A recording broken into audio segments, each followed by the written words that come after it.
Prisciliano y Victoria, dos personajes de leyenda se puede decir, porque son dos personajes que se encontraron por azar del destino. Prisciliano era una persona pues bastante inteligente, un niño que nació en Amozoc, Puebla, un lugar donde habitan muchas partes indígenas de la región de México, un lugar muy hermoso, una sangre muy valiente. Ahí fue donde derrotaron a los franceses, y de esa estirpe es mi abuelo, Prisciliano. Él tuvo que irse de México, de Puebla, y hubo un conducto, hubo unos ingleses que vinieron a hacer el tren de Veracruz a México, y les gustó el niño morenito, el niño con piel negra y blanca del frío que hacía en ese lugar. Se lo llevaron a Inglaterra, exactamente, y allá pues lo han de haber comprado. Digo, aquí mis familiares eran muy pobres, mis descendientes, y tuvieron que, pues para que comiera él, ¿no? Porque ahí se estaba muriendo de hambre, a pesar de que México contaba con unas grandes cosechas y grandes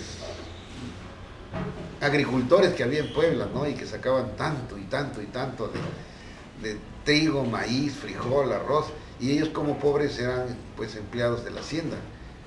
Ahora, se lo llevan a Inglaterra, y cuando vuelve ya hecho un hombre digamos de unos 25, 30 años, ya graduado a una de las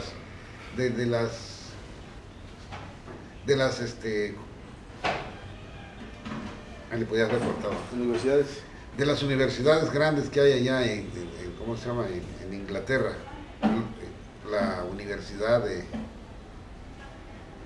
Yale es esa. Universidad de Yale. Entonces, ya viene como maquinista, y viene como mecánico de todas las máquinas que aquí había en México. Estaban haciendo el tren de Veracruz a México, y entonces él conocía todas las máquinas y lo nombran superintendente de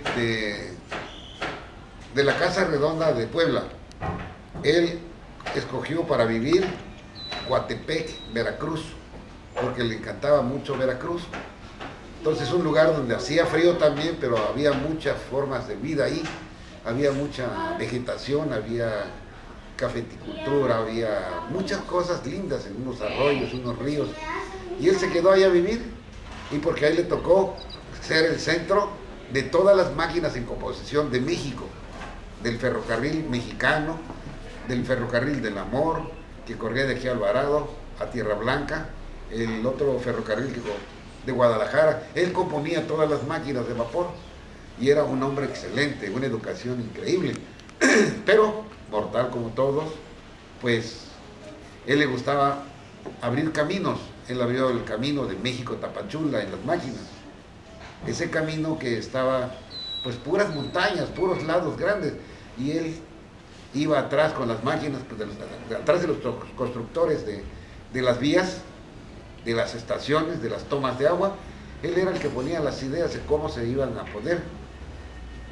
Llega el momento que ahí en Unión Hidalgo, Oaxaca, estaba una toma de agua. Ahí tomaba agua el tren que se llamaba Centroamericano, porque tenían pensado hacerlo hasta Centroamérica y todos esos lugares de ahí de América. Él conoció ahí, porque ahí cenaba él, ahí se bañaba, se tomaba agua a la máquina, bueno, y se enamoró de una muchachita, güerita, hija de francés y de zapoteca. Una combinación que resultó increíblemente para ellos. Todos los hijos de Victoria y de Prisciliano, muchos fueron güeros, y tenemos descendencia de francés. Bueno, a mí me tocó ser el de Puebla. Entonces, caminó el hombre Él se enamoró, pero ya estaba más grande que ella. Y entonces era una niña muy fogosa, muy cantadora, muy alegre y muy bella, muy guapa.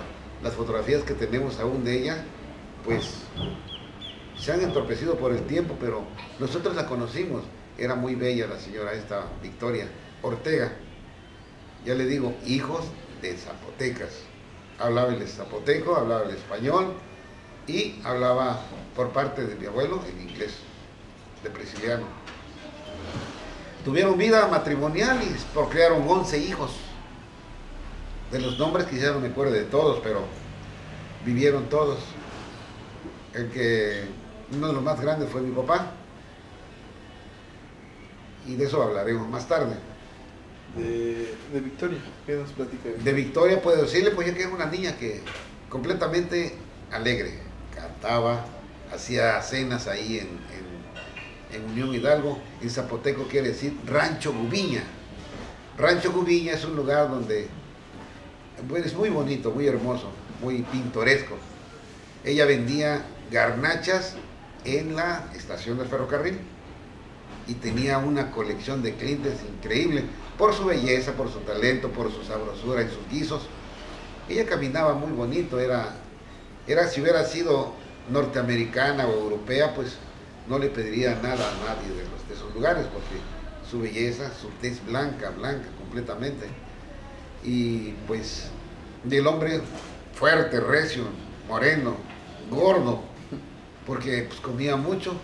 Yo creo que ahí se comenzó a comer mucho con la abuela porque le decía tan exquisito el pollo, la iguana, el tlacuache, todas esas cosas que se comían anteriormente y que había animales para comer. Entonces mi abuelo era un moreno gordo y con su paliacate, con su cachucha de maquinista, su overol, debe haber sido una talla 44, 46. Era muy gordito, pero era muy culto, muy inteligente. No nomás componía máquinas, componía todo lo que fuera de motores, todo lo que fuera de las cosas nuevas de ese tiempo. Era un ingeniero en toda la barba, pero un poquito feo. Eso era lo que heredamos nosotros los hombres aquí, los hijos de los nietos de él. Y pues vivieron en Tapachula, como él lo cambiaban, en Coatepec, Veracruz. Coatepec, Veracruz, la historia de Prisciliano es muy grande. Tenemos familia ahí todavía.